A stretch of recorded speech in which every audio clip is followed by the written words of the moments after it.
네, 안녕하세요. 한발 늦은 최신 뉴스 게으른 기자들 박 기자입니다. 바로 어제죠. 결국 정부에서 공식적인 보도 자료를 내놓았습니다. 서울 투기 지역 대폭 해제라는 자료고요. 강남 3구와 용산구를 제외한 모든 지역을 투기 지역에서 해제하기로 했다고 합니다. 처음에 이 소식이 들렸을 때는 그래도 조정 대상 지역으로는 남기지 않겠나라고 예상을 했었는데 정부에서 역시나 이번에도 과감하게 완전히 비규제 지역을 만들어 버렸습니다. 강남 3구, 강남, 서초, 송파, 그리고 용산만 제외하고 전국이 비규제 지역이 돼버린 거죠. 일단 규제 지역이 해제가 되면 비규제 지역이 돼버리면 기존의 주택담보대출이나 세제, 청약, 그리고 거래, 뭐 전매 제한 같은 것들 있죠. 이런 집을 사고 파는 모든 행위에 대해서 규제가 완화가 됩니다. 그리고 특히 양도세나 취득세, 종부세 같은 것들도 크게 줄어들 예정이고요. 어, 하지만 한 가지 좀 알아둬야 될 건 지금 강남 3구와 용산구를 제외하고는 모두 규제 지역이 해제된 건 맞지만 기존의 토지 거래 허가 구역과는 좀 다른 내용입니다. 지금 여기서 얘기하는 강남 3구와 용산구를 제외하고서라도 기존의 서울시에서는 압구정, 여의도, 목동, 성수, 삼성, 청담 이러한 주요 거래 구역들에 대해서는 별도로 토지거래 허가 구역을 지정을 해놨어요. 근데 이 토지거래 허가 구역 지정이 돼버리면 부동산 거래를 할 때 구청장의 허가를 따로 받아야 됩니다. 그리고 허가도 허가지만 이 부동산을 매입한 후에는 2년 동안 임대나 매매를 못하고 그 본인이 꼭 실거주를 해야만 합니다. 그래서 이른바 갭투자, 갭투자는 투자자들이 애초에 접근을 못하는 구조였죠. 그래서 지금 이 투기 지역, 그러니까 규제 지역이 해제는 됐으나 토지거래 허가 구역이 지정된 것까지 풀린 건 아니다. 이 점을 좀 봐주시면 될 것 같습니다. 그리고 이 토지거래 허가 구역에 대한 내용도 아마 조만간 나오지 않을까라고 예상이 됩니다. 이렇게까지 과감하게 해제를 하는 걸 보면 정부에서도 정말 마음이 좀 급하긴 한 것 같아요. 차츰차츰 규제를 풀어 오고는 있었는데 그 속도가 점점 더 빨라지고 있습니다. 아마도 대출 금리가 계속 오르고 부동산 경제가 좀 계속 침체되고 그러다 보니까 주택 거래량이 굉장히 줄죠. 그럼 아무래도 정부에서는 그 부동산 거래로 인한 세제 효과를 많이 볼 수가 없기 때문에 일단 이 거래량부터 어떻게든 좀 살리려고 하는 것 같습니다. 그러면 이 규제 지역이 해제가 되면 어떤 변화들이 있는지 간단하게 좀 살펴볼게요. 기사에 잘 정리된 내용이 있어서 한번 가져와 봤는데요. 먼저 양도세를 한번 볼게요. 일단 규제 지역에서는 1주택자가 양도세를 감면받으려면 기본적으로 조정 대상 지역에서는 2년 보유 그리고 2년 실거주까지 해야지만 비과세를 받을 수 있었죠.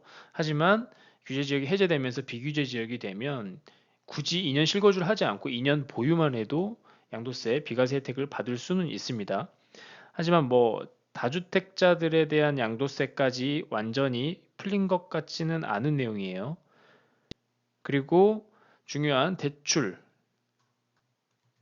기존에는 금액별로 그 LTV가 나눠져 있었는데 계속 이 대출에 대한 규제가 완화가 되면서 어찌됐건 50%까지는 LTV가 나오는 상황이었죠. 근데 그 상황에서 이 규제 지역까지 해제가 되면 이제 LTV 70% 그리고 DTI는 60%까지 되는 걸로 완화가 됩니다. 그리고 다주택자는 대출이 안 되던 것도 기본적으로 60%까지는 대출을 또 받을 수 있게끔 완화가 되는 거고요.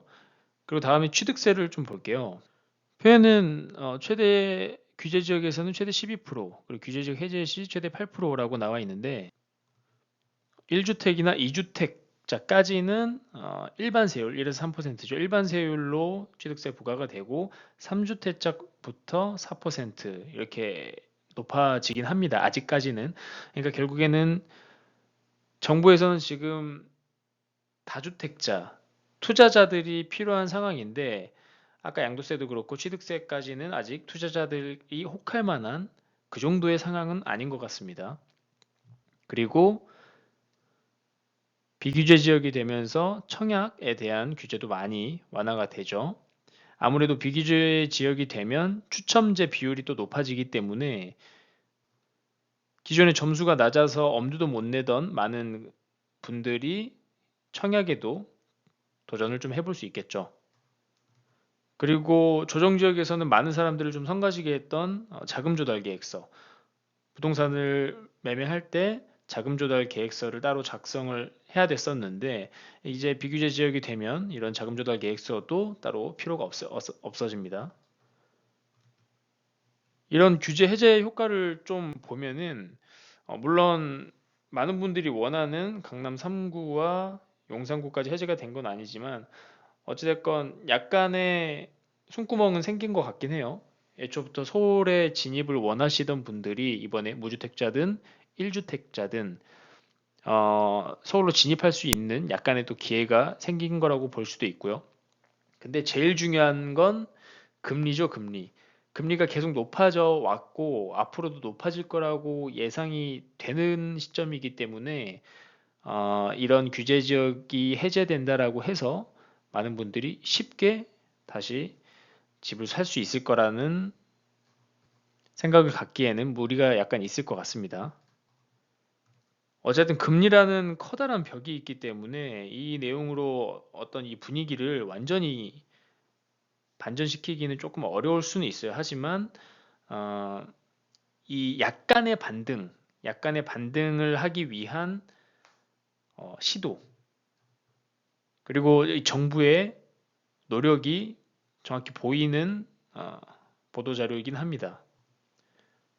이런 모습을 시작으로 이제 기존의 규제를 완화해주는 정부 정책에 더불어서 규제 완화의 속도를 좀 더 내면서 이제 다주택자들, 임대사업자들의 그리고 투자자들에게까지 오히려 혜택을 주는 그런 상황으로까지 금방 갈 수 있지 않을까라는 생각이 또 들기도 하네요. 아무쪼록 이 부동산 정책에 대해서 정부가 굉장히 발빠르게 움직이고 있기 때문에 관심이 지금 많으신 분들께서는 계속 눈여겨볼 필요가 있을 것 같습니다. 네, 이상입니다.